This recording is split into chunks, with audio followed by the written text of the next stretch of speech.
Welcome to The Explainer. Today, we're diving straight into the battle over merit.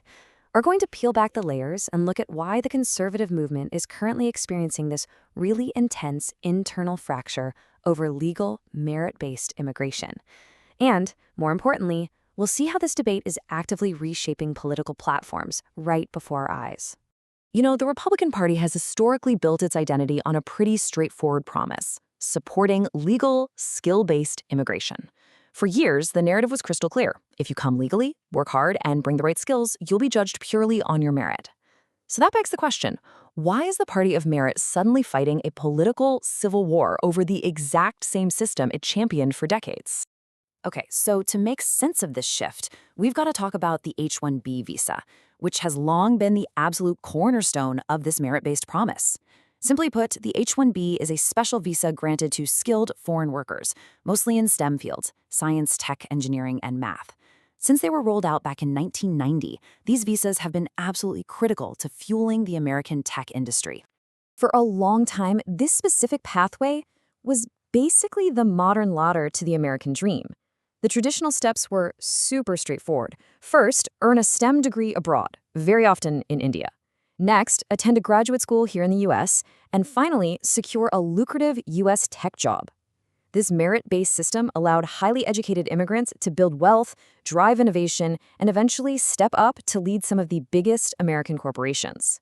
Now, just to put the sheer scale of this program into perspective, out of the 85,000 new H-1B visas issued every single year, roughly 70% go to Indian nationals. Because of this specific demographic has become highly visible in the tech sector, which puts them right at the center of the current debate over legal immigration. And it's worth remembering that this traditional pro-merit view was heavily championed during Donald Trump's first term. He explicitly separated undocumented immigration from highly educated legal immigrants who really earned their spot. He historically wanted the top-tier nerds, if you will, actively encouraging legal pathways for college graduates. Section 1. The labor loophole and displacing workers. To really understand the origins of the current backlash, we need to rewind to the 1990 Immigration Act and look at what happens when the political promise of a meritocracy collides with the hard realities of corporate America. It all basically boils down to this one number: $60,000. The original law actually contained a specific loophole tied directly to that figure.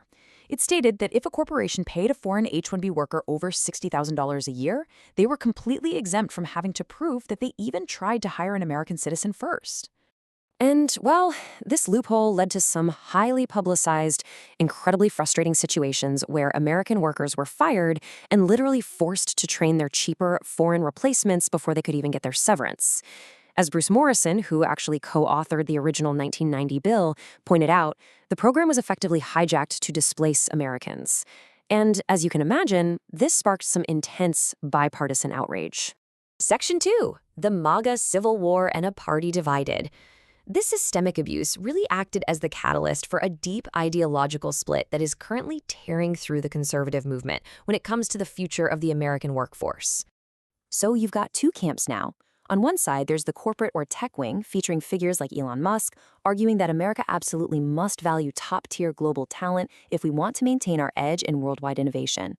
But on the exact opposite side, the nativist or hardliner wing, featuring figures like Steve Bannon, looks at the entire program as nothing more than a corporate scam designed to undercut American wages and displace native workers. You can actually see Donald Trump caught squarely in the middle of this tug of war. Back in 2016, he campaigned hard on protecting American jobs. Then, from 2017 to 2020, we saw only modest tightening of H-1B rules. But suddenly, by late 2020, his administration completely pivoted, announcing a massive $100,000 fee for companies utilizing skilled worker visas. So what drove that sudden drastic shift? Section 3. Zoomercons and economic anxiety. The analysis points to a very specific catalyst for this policy shift: the emergence of Gen Z conservatives, colloquially known as Zoomercons. They are completely rewriting the party's platform on legal immigration, and they're doing it based on their own generational struggles. The late youth conservative leader Charlie Kirk summed up this new faction's demands perfectly. He directly linked a halt on legal immigration to pressing domestic economic needs, like building 10 million homes for Americans. This is a huge deal because it marks a profound shift away from the older establishment's focus on purely corporate interests. Young conservatives, like commentator Naylin Haley, are arguing that their generation is facing a unique kind of structural hopelessness. I mean, think about it. The average first-time homebuyer is now 40 years old. They're dealing with rampant credential inflation, crippling student debt, and just a general baseline of economic insecurity that previous generations of college grads simply didn't have to face. So let's connect the dots here. Instead of blaming undocumented migrants for minimum wage stagnation, which, was the traditional conservative talking point for years, Gen Z conservatives are pointing the finger at highly paid, legal H-1B workers. They feel like they're going head-to-head with these legal professionals and losing out in fiercely competitive job and housing markets. It's a massive pivot in where their economic grievance is directed. But it's not just about economics. Hardline youth commentators, such as Natalie Winters, argue that this is fundamentally a cultural issue as well. They express outright hostility toward foreign assimilation patterns, basically suggesting that preserving a specific cultural fabric is actually more important than importing top-tier global talent. Which brings us to the ultimate question of this explainer. If America is fundamentally built on the idea of a competitive meritocracy, how does this new insurgent movement justify shutting out highly skilled legal competition? I mean, how do they square that circle? Well, it actually requires a fundamental redefinition of the word merit itself. Under traditional merit, your status is earned strictly through hard work, education, and skill, completely regardless of where you come from. But under this new framework of heritage priority, the system demands preferential treatment. Think of them as extra merit points, simply for being a native-born American. So here is what you should really take away from all this.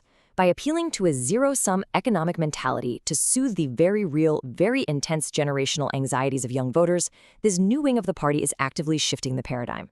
They are taking the concept of a strict, globally competitive meritocracy and replacing it with a heritage-based hierarchy. The scale of this sociological shift is absolutely massive, and it completely rewrites the political landscape of immigration.